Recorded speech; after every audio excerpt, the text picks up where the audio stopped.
So let's now get to your life as it intertwines with the history of Singapore, right?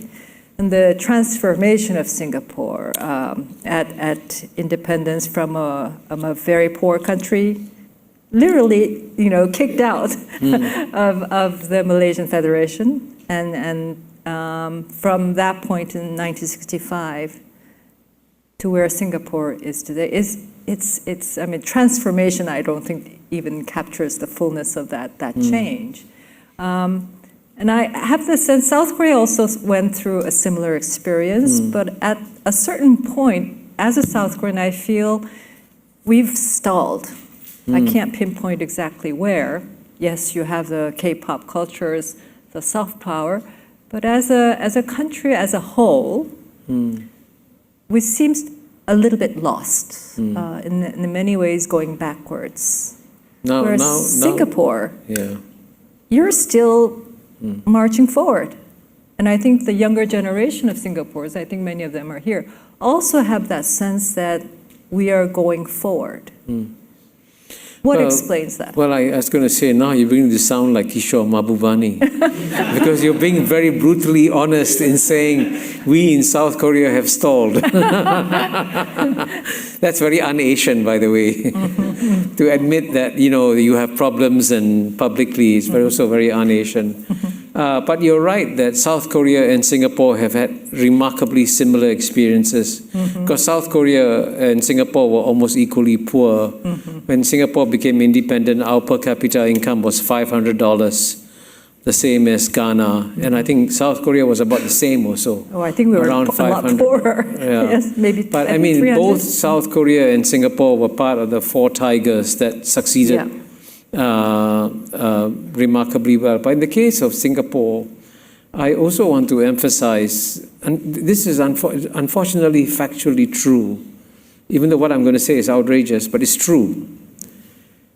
No society since human history began has improved the standard of living of its people as quickly and as comprehensively as Singapore has done so. It's an amazing track record. Because, Singapore has gone from, at independence, a per capita income of $500 to now having a per capita income of $88,000, higher than the United Kingdom, the British, whom I thought was so superior to me. Now I look at them and say, maybe I should send them some help, genuinely, the British need some help. And then, by the way, it's even higher than, amazingly, even higher than the United States, which is incredibly successful. Are you now on a par with Switzerland, or? I think we are in the top 5. So in the top, I think it's like Switzerland, Luxembourg, and maybe the Gulf countries, But for Singapore, the remarkable thing about Singapore is that we have no natural resources, zero. Absolute zero. It's the only thing that the reason why this happened, and this is also a reason why I wrote this book, was because Singapore's founding fathers were probably as extraordinary as the founding fathers of the United States of America. They had 3 absolutely brilliant men, Mr. Lee Kuan Yew, whom you saw up there, Dr. Goh Keng Swee, whom most people haven't heard of, and Mr. S. Rajaratnam, our foreign minister. And I had the great pleasure of getting to know all 3 of them quite well. As I explained in my memoirs, I spent a lot of time, sometimes one-on-one with these people, and you get to know people very well when you spend time one-on-one. And they were remarkable. And that explains the remarkable trajectory of Singapore as a country. And so one of the other reasons why I wrote this memoirs now is to tell younger Singaporeans, you got to appreciate the fact that you had extraordinary founding fathers. And sadly, you saw a picture of me receiving the President's Scholarship.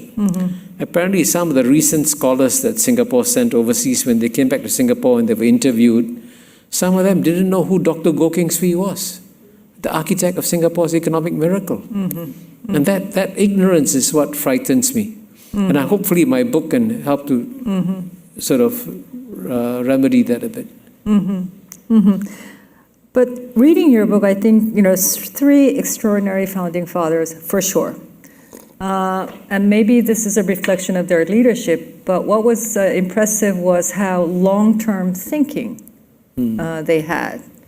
And you talked about how you got to read the cabinet papers every Saturday, and that how you were amazed at the long-term strategic thinking that resulted in long-term strategic projects.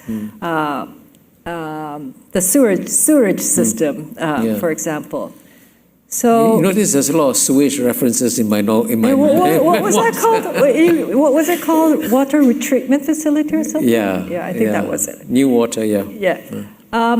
So that transformation from 500 to 88,000 is just emblematic of that long-term thinking. Yeah, you're absolutely right. I think Singapore is the only country in the world, I suspect, where they're worrying about where they might be 50 years from now. Really. And certainly in terms of like mapping what climate change would do. Yeah. And Singapore is a very small island, right? I mean, we have nothing to fall back on. So we got to start building up our defenses for where we will be 50 years from now. And in some of the cabinet papers I read would talk about that, about what the world will be like 40, 50 years and how we prepare for that and how what we need to do. So, and that kind of long-term thinking is actually nowadays rarer and rarer in most countries. Rarer and rarer. Yeah. And so, which is why I asked, and you don't get to read the cabinet papers anymore, but sadly. If you were, and what would you say is the long-term thinking now? What kinds of initiatives or projects would they be thinking, or should they be thinking? Well, I think it's, the reason why my book is called Living the Asian Century is because I do believe that the 21st century will be the Asian century.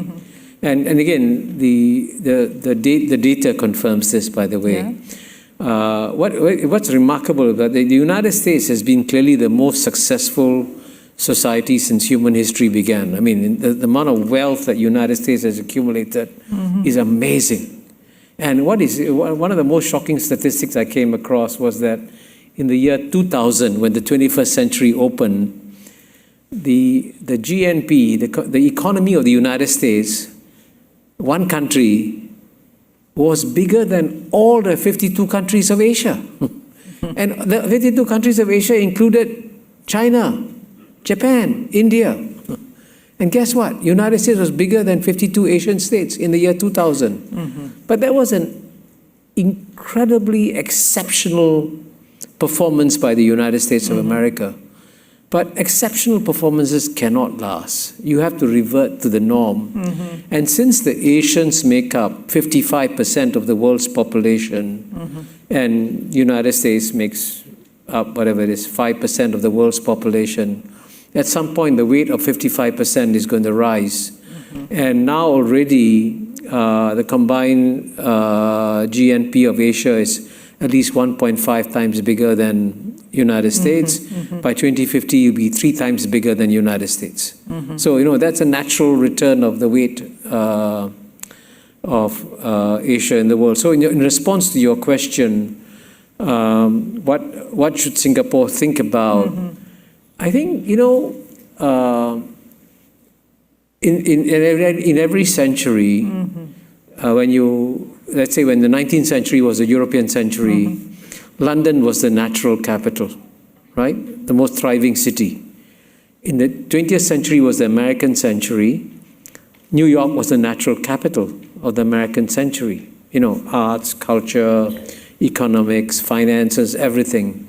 Now, if you look around the 21st century and you're looking for one city that could potentially be the capital of the Asian century, that city is Singapore. Because Singapore is the only city in Asia where all the 4 major civilizational streams of Asia flow through Singapore. Singapore is 75% Chinese population, so Chinese civilization. 15% Malay Muslim, Islamic civilization. 8% Indian, so Indian civilization. And then you have Western civilization, very powerfully embedded in Singapore because we didn't destroy the institutions that the British left behind. We built on the British rule of law and everything. So that positions Singapore to become the natural capital of the Asian century. And so therefore Singaporeans should therefore see themselves as playing a role not just to keeping themselves prosperous and alive and doing well, but thinking of their larger regional responsibilities, how to help this region deal with the new environment. Because as new powers emerge, there'll be all kinds of challenges emerging also. Yes. And that's one thing that the founding fathers of Singapore were very good at. And I'll give you a simple example. When Singapore was expelled from Malaysia in 1965, I described how there was complete doom and gloom in Singapore. Everyone wept and said, Singapore has no future. Singapore is a city without a hinterland. And we were rejected by the hinterland, Malaysia. But guess what? You know what Rajaratnam did? Rajaratnam, one of the three brilliant founding fathers, he leapfrogged over our region and he said Singapore will be the first global city in Asia. That was in 1972. 72. Can you imagine that? How far back? And his dream came true. We became a global city. So that's the kind of long-term thinking. And by the way, Singapore in 1972 was an incredibly poor third world developing country, where not all the houses had flush toilets and all that yet completely, So, it's amazing how far we have come. So even when we were that poor, we were thinking, we'll become a global city. That's the kind of long-term vision you need. And that's what I think you need to have in Singapore today. So this is the long-term thinking going on among the leadership now. Singapore I cannot speak for the leadership. Singapore becoming the center of the Asian century. Yeah. Right? That's what I would advocate. You asked me what I would advocate. No, I think already it's happening because so many players are wanting to be in Singapore. Maybe Asia society should also 偷偷告诉大家，我最近发现了新法宝 Royal Face 逆时奇迹系列，它有活肤露、全效精华，还有精华霜。尤其我皮肤比较偏干，所以我非常的注重保湿。保湿做得好，肌肤自然烹润。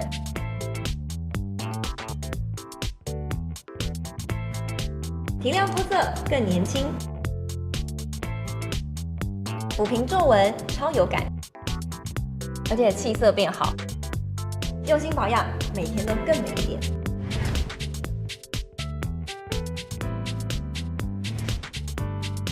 美吧。